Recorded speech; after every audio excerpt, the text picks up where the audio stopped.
اختتام ہمیشہ آتا ہے، آپ چاہے اس سے بھاگنے کی، اسے ٹالنے کی جتنی مرضی کوشش کر لیں، لیکن اس کا ہرگز یہ مطلب نہیں ہے کہ آپ کو کسی کنارے پر بیٹھ کر اس کا انتظار کرنا پڑے۔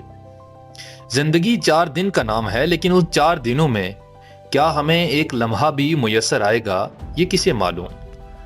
اگر آپ کو ایسا کوئی لمحہ میسر آتا ہے تو اس میں خوب جئیں، مسکرائیں اور اپنی حدوں کو توڑیں، کیونکہ زندگی کا سفر ہر ٹھوکر اور ہر مسکراہٹ، ہر تکلیف اور ہر راحت کو محسوس کرنے کا نام ہے، نہ کہ اختتام کا کسی کنارے پر بیٹھ کر انتظار کرنے کا۔ جانتے ہیں کہ ہماری سب سے بڑی غلطی کیا ہوتی ہے؟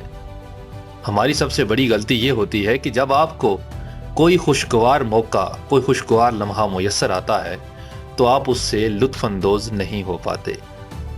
لیکن یاد رکھیں کہ آپ کا اختتام آپ کے پیچھے لگا ہوا ہے، اس لیے اگر کوئی خوبصورت، کوئی خوشگوار لمحہ، کوئی اچھا وقت آپ کو میسر آ جاتا ہے، اس سے خوب لطف اندوز ہوں اور اپنی زندگی کو اس کا لازمی جزو بنائیں۔